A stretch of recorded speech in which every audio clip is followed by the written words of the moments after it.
प्रदेश सरकार में मेरे वरिष्ठ सहयोगी उप मुख्यमंत्री द्वय श्री केशव प्रसाद मौर्य जी, डॉक्टर दिनेश शर्मा जी, प्रदेश सरकार में वरिष्ठ मंत्री वित्त, संसदीय कार्य और चिकित्सा शिक्षा के मंत्री श्री सुरेश कुमार खन्ना जी, भारतीय जनता पार्टी के लखनऊ में संगठन के प्रभारी श्री गोविंद नारायण शुक्ल जी, महानगर के अध्यक्ष मुकेश शर्मा जी, जिलाध्यक्ष श्री कृष्ण लोधी जी, महामंत्री श्री अमरपाल मौर्य जी, प्रदेश मंत्री डॉक्टर चंद्रमोहन जी, माननीय सांसद श्री कौशल किशोर जी, महापौर श्रीमती संयुक्ता भाटिया जी, माननीय विधायकगण श्री सुरेश श्रीवास्तव जी, श्री सुरेश तिवारी जी, डॉक्टर नीरज बोरा जी, श्री अविनाश त्रिवेदी जी, श्रीमती जय द्विवेदी, आज के इस कार्यक्रम में उपस्थित प्रदेश के मुख्य सचिव श्री राजेंद्र कुमार तिवारी जी, अपर मुख्य सचिव गृह अवनीश अवस्थी जी, पुलिस महानिदेशक श्री हितेश चंद अवस्थी जी, अपर मुख्य सचिव नवनीत सहगल जी और भारी संख्या में उपस्थित भारतीय जनता पार्टी के सभी कार्यकर्ता और उपस्थित भाइयों बहनों, 4 वर्ष की उपलब्धियों के साथ ही विभिन्न लाभार्थी परक योजनाओं का एक कार्यक्रम प्रदेश के सभी 75 जनपदों में संपन्न हो रहा है। 4 वर्ष की इस यात्रा के लिए आदरणीय प्रधानमंत्री जी के प्रति, देश के माननीय गृह मंत्री जी, राष्ट्रीय अध्यक्ष जी समेत सभी भारतीय जनता पार्टी के केंद्रीय नेतृत्व के प्रति आभार व्यक्त करते हुए प्रदेश की अपनी टीम, भारतीय जनता पार्टी के पदाधिकारियों, जनप्रतिनिधियों और प्रदेश की जनता जनार्दन का अभिनंदन करता हूं, जिन्होंने बहुत सकारात्मक माहौल में प्रदेश के अंदर विकास, सुरक्षा और सम्मान का एक बेहतर वातावरण पिछले 4 वर्षों के अंदर बनाया है। भाइयों बहनों, 4 वर्ष का एक कार्यकाल प्रदेश का रिफॉर्म का, परफॉर्म का और ट्रांसफॉर्म का रहा है। आज से 4 वर्ष पहले उत्तर प्रदेश का कोई नागरिक देश के अंदर या दुनिया के अंदर कहीं जाता था तो लोग उसे शक की निगाह से देखते थे, हीन भावना के साथ देखते थे, क्योंकि उन्हें लगता था ये कैसे प्रदेश में है जहां पर कानून व्यवस्था नाम की कोई चीज नहीं, जहां पर भ्रष्टाचार का बोलबाला है, जहां पर अराजकता है, कोई पर्व और त्योहार शांतिपूर्ण ढंग से नहीं मनाए जा सकते हैं। ये उस प्रदेश के हाल थे जो प्रदेश भारत की धार्मिक और आध्यात्मिक व्यवस्था की आत्मा कहा जाता है। मर्यादा पुरुषोत्तम भगवान श्री राम की जन्मभूमि उत्तर प्रदेश, लीलाधारी भगवान कृष्ण की जन्मभूमि उत्तर प्रदेश, मां गंगा और मां यमुना का संगम स्थल उत्तर प्रदेश, तमाम अन्य आध्यात्मिक और देश को दुनिया के सामने एक नई पहचान के रूप में रखने वाले महापुरुषों की भूमि उत्तर प्रदेश, देश को सर्वाधिक प्रधानमंत्री देने वाला प्रदेश, किस भाव से, किस कदर शक की निगाहों से घिरा हुआ था, ये किसी से छुपा हुआ नहीं था। लेकिन पिछले 4 वर्ष के दौरान आज उत्तर प्रदेश का वासी देश के अंदर और दुनिया के अंदर कहीं भी जाएगा तो बड़े सम्मान के साथ उसको लोग देखते हैं, उसके अंदर एक नया आकर्षण देखते हैं, ढूंढने का प्रयास करते हैं और ये पूछते जरूर होंगे, अच्छा आप उत्तर प्रदेश से आए हैं? प्रदेश के बारे में, प्रदेश सरकार के बारे में, प्रदेश के जनप्रतिनिधियों के बारे में लोगों के मन में एक नई धारणा बनी है कि नहीं, अभी पुराना उत्तर प्रदेश नहीं, यह प्रदेश अब नए भारत का नया उत्तर प्रदेश है, प्रधानमंत्री मोदी जी के सपनों को साकार करने वाला उत्तर प्रदेश है।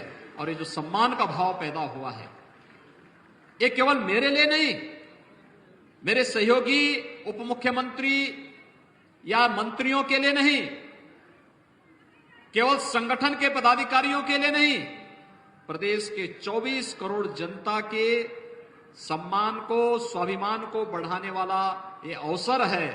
और इन 4 वर्षों में इस प्रदेश को हम लोगों ने बीमारू प्रदेश से एक समर्थ प्रदेश की ओर अग्रसर किया है। अनेक प्रकार के कार्य हुए हैं, कोई फील्ड अछूता नहीं है। हमने 2017 के प्रारंभ में विधानसभा चुनाव जब प्रदेश के अंदर प्रारंभ हुए थे, उस समय लोक कल्याण संकल्प पत्र जारी किया था और लोक कल्याण संकल्प पत्र को हम लोगों ने गीता मान करके उसके एक एक पंक्ति को अक्षरशः पालन करने का प्रयास किया और उसको धरातल पर उतार करके लोक कल्याण का पथ प्रशस्त करके प्रदेश को आज बीमारों से समर्थ प्रदेश बनाने में सफलता प्राप्त की। आज उसी का परिणाम है। कोई भी फील्ड हो प्रदेश के अंदर, उसमें प्रदेश आज देश के अंदर अपना एक विशिष्ट स्थान रखता है। मुझे याद है प्रधानमंत्री आवास योजना में जब हम 2017 में आए थे, उत्तर प्रदेश का स्थान 23वां था और आज मुझे प्रसन्नता है 40 लाख गरीबों को ग्रामीण और शहरी क्षेत्र में प्रदेश सरकार प्रधानमंत्री आवास योजना में एक एक आवास उपलब्ध करा करके नंबर 1 स्थान पर है। 2017 में, मार्च 2017 में जब हम लोग आए थे, स्वच्छ भारत मिशन के अंतर्गत उत्तर प्रदेश के अंदर 2.5 वर्ष में मात्र 43 लाख शौचालय बने थे और उत्तर प्रदेश का स्थान 27वें नंबर पर था। ओडीएफ में 27वें नंबर पर हम थे और आज मुझे बताते हुए प्रसन्नता है कि हम लोगों ने इस लक्ष्य को मात्र 1.5 वर्ष के अंदर प्राप्त किया। 2 अक्टूबर 2019 से 1 वर्ष पहले हम लोगों ने 2 अक्टूबर 2018 को उत्तर प्रदेश को ओडीएफ घोषित करके 2 करोड़ 61 लाख गरीबों को एक एक शौचालय देने का काम प्रदेश के अंदर किया। भाइयों बहनों, प्रदेश के अंदर बिजली आती नहीं थी, आती थी तो जैसे डॉक्टर दिनेश शर्मा जी ने कहा कि वो एक समाचार बनता था कि आज तो बिजली आ गई, ऐसे लगता था जैसे बहुत बड़ी खुशी हो गई है। और ये तब था जब प्रदेश के अंदर 1,21,000 गांवों तक बिजली नहीं थी, यानी बिजली के खंभे नहीं थे। जब बिजली के खंभे नहीं थे तो वहां पे बिजली देने की आवश्यकता भी नहीं थी, वहां तक बिजली पहुंची ही नहीं थी। और आज मुझे बताते हुए प्रसन्नता है कि 1,21,000 गांवों में नए विद्युतीकरण के कार्य को संपन्न करने के साथ 1 करोड़ 38 लाख गरीबों को निःशुल्क विद्युत कनेक्शन उपलब्ध करवाने के साथ जनपद मुख्यालयों में 24 घंटे, तहसील मुख्यालयों में 20 से 22 घंटे और ग्रामीण क्षेत्र में 16 से 18 घंटे की बिजली प्रदेश सरकार ने उपलब्ध करवाने के साथ ही इस सेक्टर में व्यापक कार्य आगे बढ़ाया। आज आप आते होंगे, उत्तर प्रदेश बिजली से चमकता हुआ दिखाई देता। कहीं से भी आप घुसेंगे, नेपाल से घुसेंगे तो बिहार से घुसेंगे, छत्तीसगढ़ से, झारखंड से, मध्य प्रदेश से, राजस्थान से, हरियाणा से, उत्तराखंड से, कहीं से भी आप उत्तर प्रदेश में घुसेंगे, रात्रि में उत्तर प्रदेश का हर गांव जगमगाता हुआ दिखाई देता है। एक नए उत्तर प्रदेश की नई तस्वीर है, ये बदलता हुआ उत्तर प्रदेश है। सड़कों के क्षेत्र में क्या स्थिति थी? उत्तर प्रदेश की सीमा जहां से प्रारंभ होती थी, गड्ढे प्रारंभ होते थे और गड्ढे प्रारंभ इस कदर गड्ढे थे, लोगों ने सड़क मार्ग से चलना बंद कर दिया था। लोगों को लगता था कि पैदल जाएंगे अच्छा है, सड़क कहीं दुर्घटना का कारण न बन जाए। बहुत सारी जगह तो ये नहीं तय हो पाता था कि ये खेत है, खलियान है या सड़क है, ये तय करने में भी दिक्कत होती थी। मैं देखता था भारतीय जनता पार्टी का जनप्रतिनिधि, उसमें मैं भी था। हम लोगों को बरसात के समय में सड़कों की स्थिति ऐसी होती थी कि उन सड़कों में ही धान की रोपाई करनी होती थी, क्योंकि सड़क नाम की कोई चीज ही नहीं बची हुई थी। और कनेक्टिविटी के लिए जो बेहतर कार्य हुआ, आज आप देखेंगे उत्तर प्रदेश की सड़कें इंटरस्टेट कनेक्टिविटी हो, जिला मुख्यालय की हो, तहसीलों से जोड़ने वाली हो, ब्लॉक खंडों से, गांवों से जुड़ी हुई सड़कें हो या एक्सप्रेस वेज के माध्यम से नए इंफ्रास्ट्रक्चर के डेवलपमेंट की जो कार्य पद्धति है, इसने नए उत्तर प्रदेश को एक नई पहचान दी है। रोजगार सृजन की व्यापक कार्य योजनाओं को आगे बढ़ाने का कार्य किया है। और भाइयों बहनों, वायु, प्रधानमंत्री जी ने कहा था उड़ान योजना के अंतर्गत एक गरीब हवाई चप्पल पहनने वाला भी जिस दिन हवाई जहाज की यात्रा करेगा, तब हम देखेंगे भारत वास्तव में नया भारत है और उत्तर प्रदेश उस सपने को साकार कर रहा है। आज प्रदेश के अंदर 5 इंटरनेशनल एयरपोर्ट बन रहे हैं। जेवर का हमारा ये इंटरनेशनल एयरपोर्ट दुनिया का सबसे बड़े एयरपोर्ट में एक बन रहा है। आने वाली 30 वर्ष में 1 लाख करोड़ रुपए का रेवेन्यू अकेले उत्तर प्रदेश को केवल और केवल जेवर एयरपोर्ट देगा। ये 1 लाख करोड़ रुपए जब उत्तर प्रदेश के विकास में लगेगा तो उत्तर प्रदेश में लाखों नौजवानों के लिए रोजगार का सृजन होगा। लाखों नौजवानों के लिए रोजगार का सृजन होगा। कुशीनगर में इंटरनेशनल एयरपोर्ट बन चुका है, कभी भी उसको हम अंतर्राष्ट्रीय वायु सेवा के साथ जोड़ सकते हैं। अयोध्या में एक इंटरनेशनल एयरपोर्ट के निर्माण की प्रक्रिया युद्ध स्तर पर चल रही है। लखनऊ और वाराणसी नए एयरपोर्ट के रूप में अंतर्राष्ट्रीय वायु सेवा के लिए पूरी सेवाएं यहां पर उपलब्ध करा रही हैं। हम लोग जब आए थे केवल 2 एयरपोर्ट फंक्शनल थे। आज गोरखपुर, प्रयागराज, कानपुर, आगरा, बरेली, हिंडन, ये 6 नए एयरपोर्ट इसके बाद प्रारंभ हुए और 17 पर कार्य चल रहा है। वर्तमान में 17 एयरपोर्ट पर काम चल रहा है, जहां पर कोई सोचता नहीं था। आजमगढ़ जैसे जनपद ने समाजवादी पार्टी को न जाने कितनी बार नेतृत्व दिया, लेकिन आजमगढ़ उनके शासनकाल में आजमगढ़ का हर व्यक्ति शक निगाहों से देश के अंदर देखा जाता। आजमगढ़ का व्यक्ति जब कहीं जाता था, यहां पर जब स्वागत गीत गा रहे थे निरुआ जी, ये लोग जब मुंबई जाते थे तो मुंबई में इन लोगों को कमरा नहीं मिलता था। होटल में जाते थे तो होटल वाला पहले खुश होता था कि कोई ग्राहक आया है, और जैसे ही वो कहता था कि हम आजमगढ़ के हैं तो तत्काल कहता था होटल में जगह नहीं है। आज आजमगढ़ आतंकवाद के लिए नहीं, विकास के लिए जाना जा रहा है। पूर्वांचल एक्सप्रेसवे आजमगढ़ होते हुए जा रही है। आजमगढ़ में हमारा एक राज्य विश्वविद्यालय का निर्माण कार्य प्रारंभ होने जा रहा है और आजमगढ़ विकास की नई ऊंचाइयों को छूता हुआ एक नए एयरपोर्ट के निर्माण के साथ भी युद्ध स्तर पर एयरपोर्ट के निर्माण का कार्य भी उसी आजमगढ़ में हो रहा है। ये विकास चेंज करता है, लोगों के जीवन में परिवर्तन का कारक बनता है। चित्रकूट में याद करिए, हजारों वर्ष पहले भगवान राम लंका पर विजय प्राप्त करके पुष्पक विमान से अयोध्या आए थे और हम तो अवध के वासी हैं। हजारों वर्षों के बाद भी हम वायु सेवा नहीं दे पाए। आज मुझे गौरव की अनुभूति होती है कि चित्रकूट में भी हम लोग पहाड़ की चोटी पर एयरपोर्ट बना रहे हैं। शानदार एयरपोर्ट बन रहा है वहां पर, हमारा शानदार एयरपोर्ट का निर्माण हो रहा है और अयोध्या में भी एक इंटरनेशनल एयरपोर्ट का निर्माण कार्य हम कर रहे हैं। भाइयों बहनों, श्रावस्ती में भगवान बुद्ध ने सर्वाधिक चातुर्मास अपने व्यतीत किए थे। श्रावस्ती में विकास से छूता था, आज एयरपोर्ट का कार्य वो युद्ध स्तर पर हमारा वहां चल रहा है। सहारनपुर में, मेरठ में, अलीगढ़ में कोई सोचता था, ललितपुर में, बुंदेलखंड उपेक्षित था, आजादी के बाद से उपेक्षित था, लेकिन प्रधानमंत्री मोदी जी की दृष्टि से आज विकास की प्रक्रिया के साथ जुड़ा है बुंदेलखंड। बुंदेलखंड एक्सप्रेसवे युद्ध स्तर पर कार्य चल रहा है। हमारा प्रयास है इस वर्ष के अंत तक पूर्वांचल एक्सप्रेसवे और बुंदेलखंड एक्सप्रेसवे में हम यातायात संचालन के लिए से प्रारंभ करेंगे। ये दोनों बैकबोन बनेगी उत्तर प्रदेश की अर्थव्यवस्था की। जिस दिन पूर्वांचल एक्सप्रेसवे, बुंदेलखंड एक्सप्रेसवे और गंगा एक्सप्रेसवे एक साथ चालू होंगी, भाइयों बहनों, उत्तर प्रदेश की अर्थव्यवस्था देश की सबसे बड़ी अर्थव्यवस्था उस दिन होगी।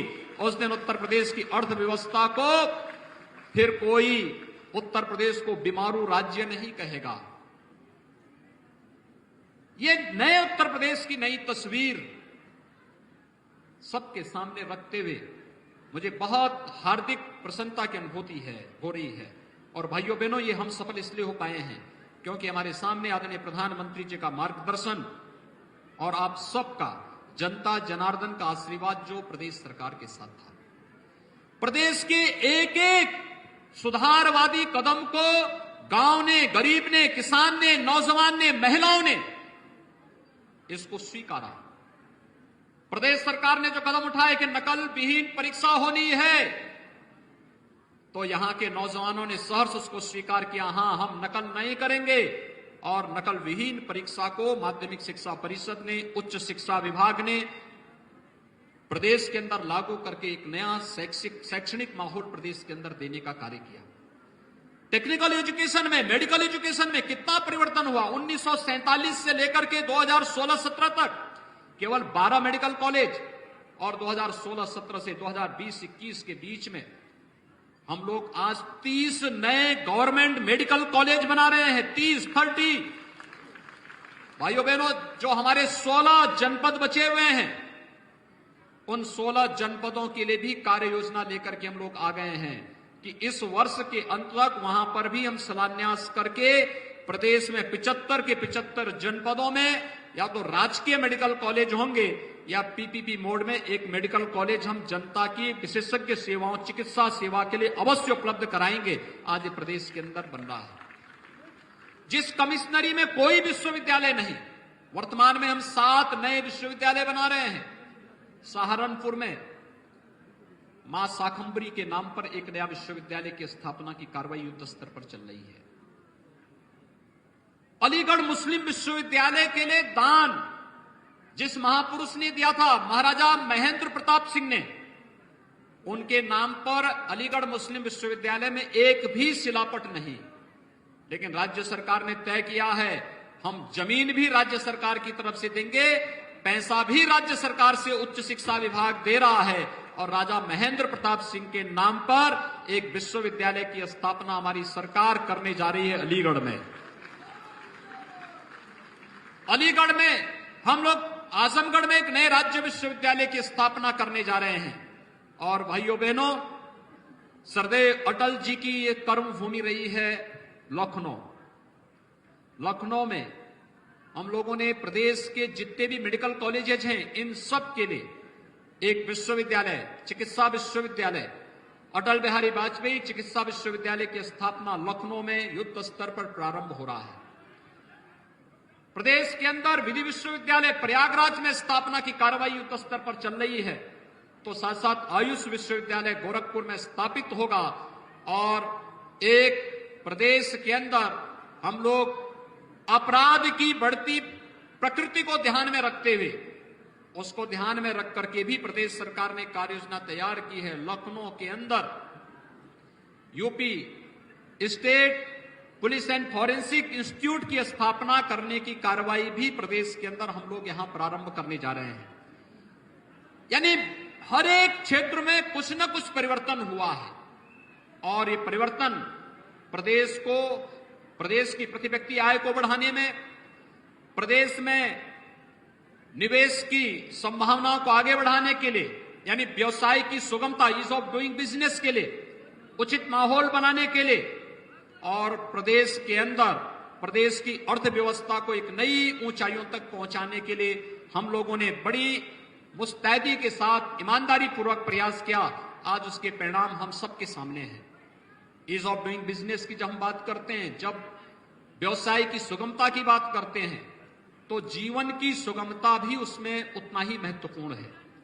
गरीब को आवास, गरीब को शौचालय, गरीब को विद्युत कनेक्शन, गरीब को रसोई गैस का निःशुल्क कनेक्शन, गरीब को रसोई विद्युत के भी निःशुल्क कनेक्शन, प्रधानमंत्री किसान सम्मान की योजना हो, खाद्यान्न उत्पादन की योजना हो, प्रधानमंत्री स्टैंड अप की योजना हो, प्रधानमंत्री स्टार्टअप की योजना हो, मेक इन इंडिया को एक नए रूप में आगे बढ़ाने का हो, और ओडीओपी और आत्मनिर्भर भारत की नींव के रूप में परंपरागत उद्यम को आगे बढ़ाने का कार्य हो। उत्तर प्रदेश ने इन सभी क्षेत्रों में व्यापक परिवर्तन करके दिखाया है। और आज जब प्रदेश सरकार अपने 4 वर्षों की सफलता की इस कहानी को आगे बढ़ा रही है, प्रदेश की कानून व्यवस्था के बारे में मैंने पहले भी कहा, यहां दंगे होते थे, हर दूसरे दिन दंगे होते थे, तीसरे दिन दंगे होते थे, महीनों महीनों कर्फ्यू रहता था। और आज मुझे बताते हुए गौरव की अनुभूति हो रही है, जब सरकार अपना 4 वर्ष का कार्यकाल संपन्न करने जा रही है, प्रदेश के अंदर 4 वर्ष के अंदर एक भी दंगा नहीं हुआ है। अपराध और अपराधियों के प्रति जीरो टॉलरेंस की नीति के तहत जो कार्य प्रारंभ हुआ, आज उसका परिणाम है। अपराधी आज या तो जेल के अंदर है या प्रदेश छोड़ करके कहीं मुंह छुपा करके बैठा हुआ है, उसको प्रदेश के अंदर आने का वो दुस्साहस नहीं कर सकता है।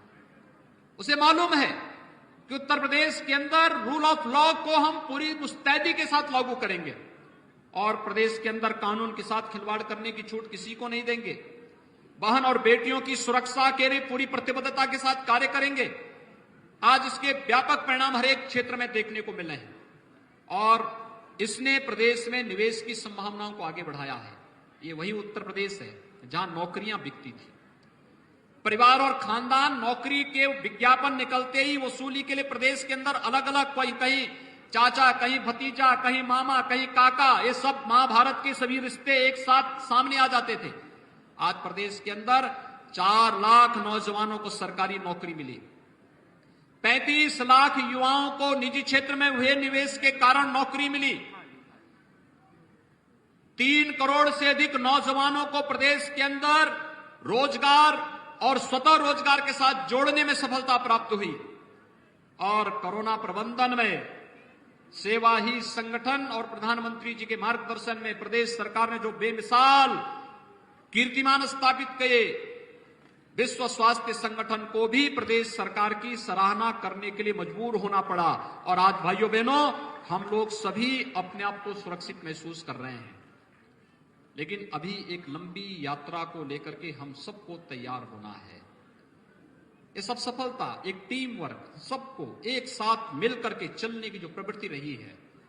सरकार मंत्री परिषद कार्य योजना बनाती थी, नीतियां बनाती थी, प्रशासनिक टीम उसको क्रियान्वित करती थी, कार्यकर्ता घर घर ले जाकर के उसको पहुंचाने का काम करता था और मीडिया के माध्यम से एक एक जन तक और देश और दुनिया तक प्रदेश के समाचारों को पहुंचाने का काम होता था। ये टीम वर्क जब एक साथ चली तो उसके परिणाम भी प्रदेश के अंदर उसी सकारात्मक और सार्थक रूप में हम सबको देखने को मिले। और हम लोगों ने भी 4 वर्ष के दौरान कभी ये नहीं माना कि काम ज्यादा है, काम का लोड हम लोगों को कभी विचलित नहीं किया, चुनौती हमें कभी विचलित नहीं की, क्योंकि हमने इस बात को माना है। मैं जो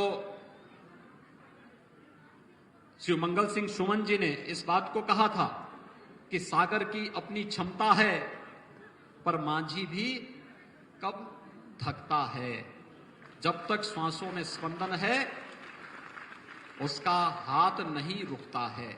और भाइयों बहनों इसी भाव के साथ हम लोगों ने 4 वर्षों तक निरंतर कार्य किया है, प्रयास किया है और आगे भी इसी विश्वास के साथ हम लोग कार्य करना चाहते हैं। यही विश्वास है, यही एक पहल है जहां पर हम सबको 24 करोड़ जनता की उन आकांक्षाओं की पूर्ति करना है जो वर्षों से उसने सोचा था, जिसके बारे में वो कल्पना करता था। कभी सोचता था फलाने राज्य में ऐसा हो रहा है, यूपी में क्यों नहीं हो सकता है। उसकी 24 करोड़ जनता की उन आकांक्षाओं को एक नई उड़ान देने का एक अवसर है और इसका श्रेय भारतीय जनता पार्टी के कार्यकर्ताओं को जाता है कि वह उसे घर घर तक पहुंचाने का कार्य कर रहा है। यह आपकी वो ताकत है जो ताकत हम लोगों को योजनाओं को बनाने और फिर ईमानदारी के साथ उसको क्रियान्वित करने के लिए प्रेरित करती है। आपकी ताकत जो एक सेतु का कार्य करती है शासन और प्रशासन की योजनाओं को जनता तक पहुंचाने के लिए। और आज के उस अवसर पर मैं प्रदेश की जनता का अभिनंदन करता हूं, भारतीय जनता पार्टी के कार्यकर्ताओं को 4 वर्ष की सफलता के लिए हृदय से बधाई देता हूं। प्रधानमंत्री मोदी जी के प्रति, राष्ट्रीय अध्यक्ष जी के प्रति, माननीय गृह मंत्री जी के प्रति, भारत सरकार के उन सभी माननीय मंत्रियों, कैबिनेट के उन सभी माननीय सदस्यों के प्रति हृदय से आभार व्यक्त करता हूं जिन्होंने प्रदेश की सफलता की कहानी में पग पग पर अपना सहयोग किया और इन्हें निरंतर एक नई दिशा देने का प्रयास किया। मेरा आप सबसे ये आग्रह होगा, जन गंगा के ज्वार लहर तुम प्रवाहमान रहना, पहरुए सावधान रहना। सावधान रह करके इस लड़ाई को बहुत मजबूती के साथ आगे बढ़ाने की आवश्यकता है, क्योंकि Uttar Pradesh ease of doing business में 14वें स्थान से दूसरे स्थान पर आया है। उत्तर प्रदेश छठी अर्थव्यवस्था से आज दूसरी अर्थव्यवस्था बना है। उत्तर प्रदेश की प्रति व्यक्ति आय पहले से दुगनी हुई है, यानी 4 वर्ष में दुगनी हुई है, लेकिन हमें इसे 3 गुने तक पहुंचाना है। ईज ऑफ डूइंग बिजनेस में और अर्थव्यवस्था में नंबर 1 का स्थान उत्तर प्रदेश को प्राप्त करना ही है। और इस लक्ष्य को लेकर के अगर हमें आगे बढ़ना है तो हमें निरंतर सावधान होकर के अपने इस डगर को लक्ष्य पर चलते हुए अपने लक्ष्य को प्राप्त करना है। इस विश्वास के साथ मैं एक बार फिर से प्रदेशवासियों का अभिनंदन करता हूं, आप सबको हृदय से बधाई देता हूं। 4 वर्ष की सफलता आपके लिए एक नई राह और एक नई दिशा तो दिखाएं, लेकिन कहीं भी हमें उन्माद और अहंकार से न भरे, बल्कि हम और सावधानी के साथ और उमंग और उत्साह के साथ अपने लक्ष्यों को प्राप्त करने की दिशा में अग्रसर हों। इस विश्वास के साथ आप सभी को होली की मंगलमय शुभकामनाएं। आप सबके मंगल में, आपके जीवन में होली जैसे उमंग और उत्साह निरंतर आता रहे, इस विश्वास के साथ